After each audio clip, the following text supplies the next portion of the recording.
My name is Dr. Stephen Long, and welcome back to the Character Wins program. Today we're going to be starting a series of seminars regarding learning strategies.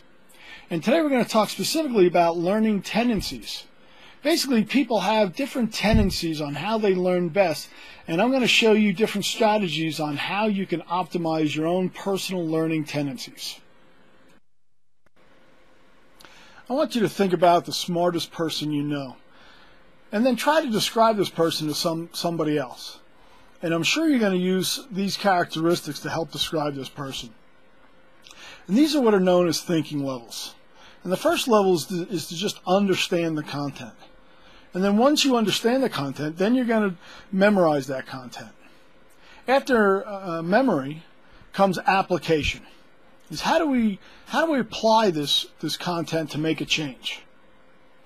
And then there's analysis. An analysis is simply breaking apart a large complex structure into small manageable parts.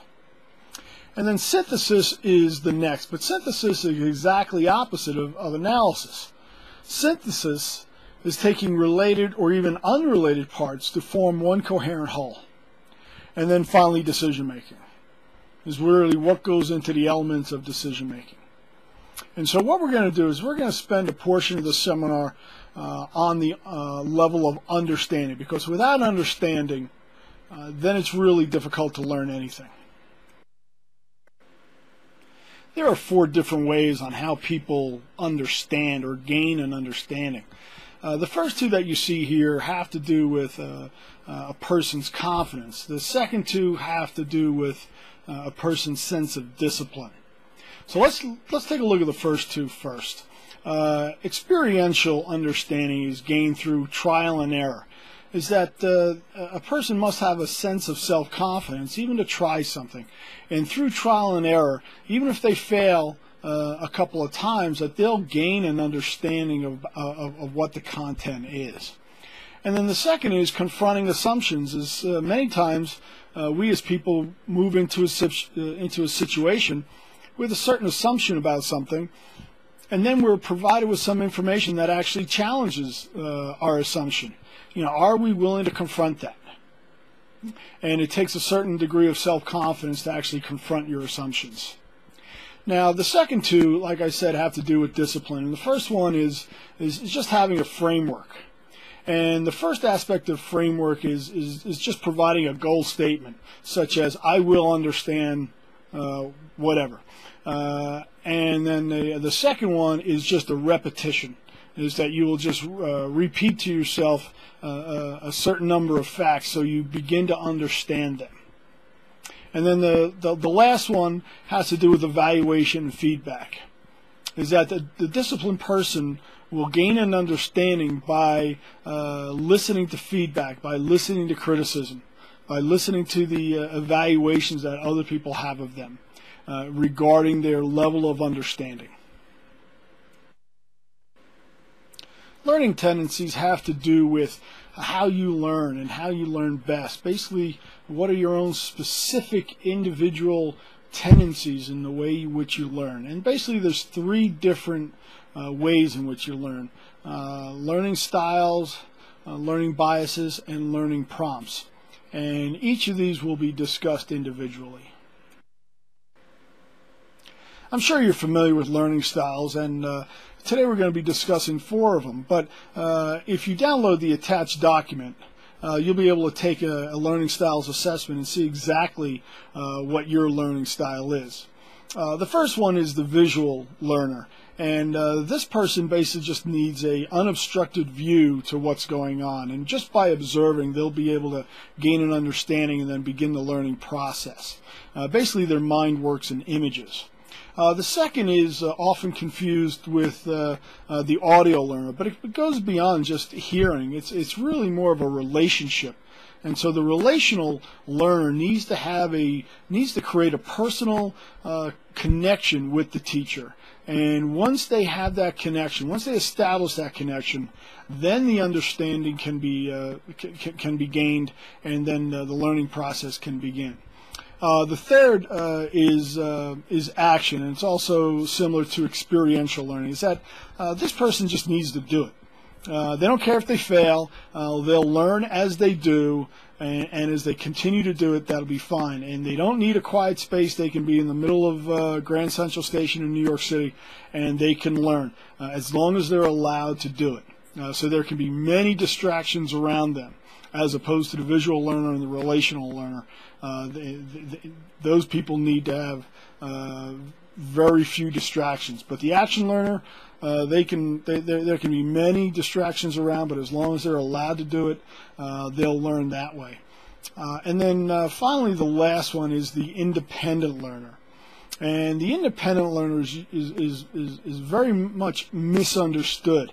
That this is the person who shows up the first day of class, gets the syllabus, and then never shows up to class and gets an A. And you wonder, how does this person do it? Is that they're an independent learner, is that they'll learn on their own.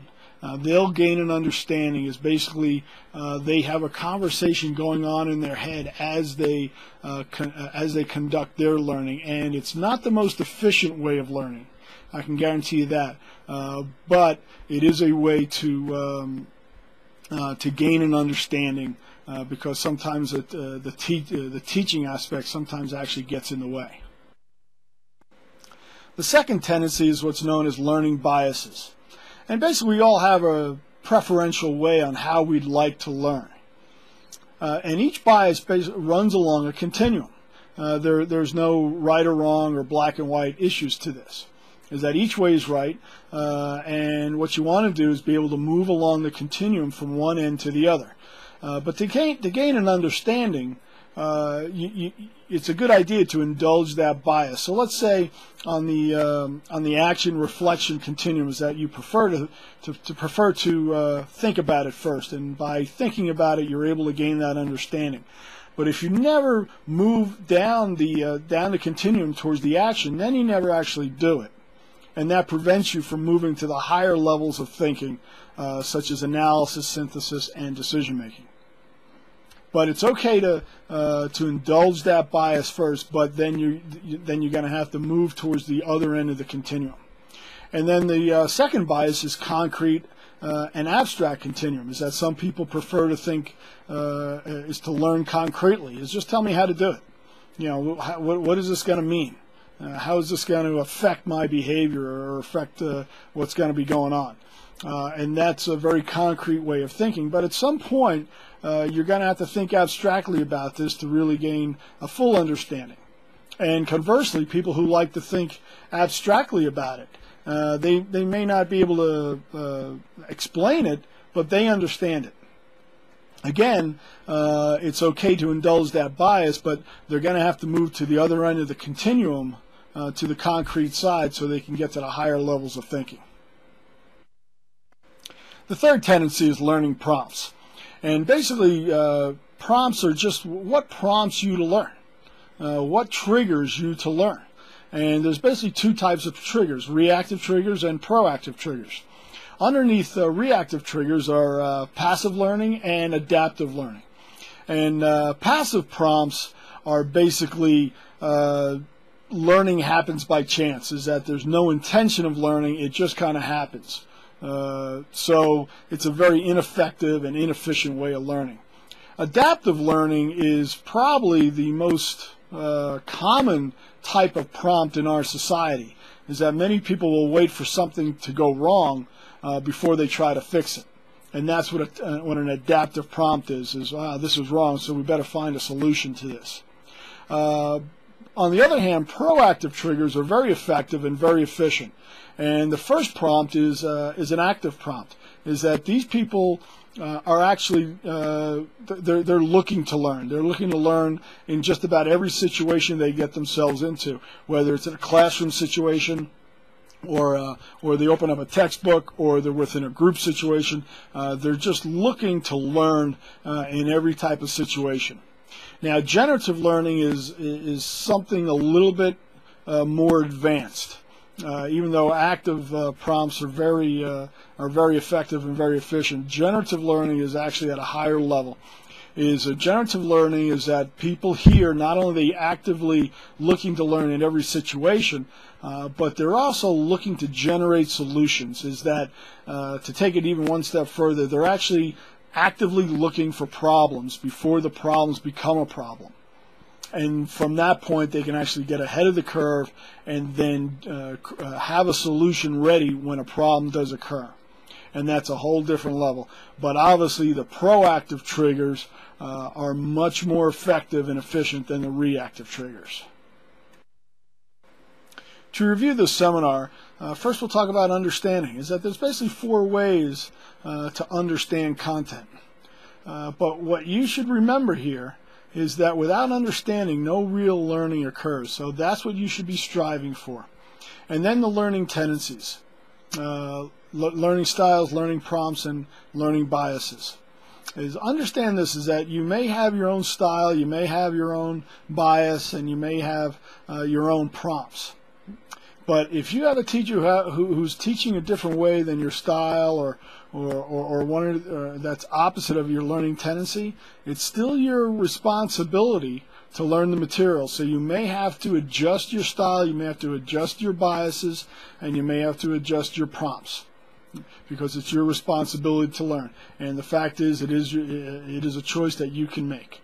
And that's the most important aspect of learning tendencies.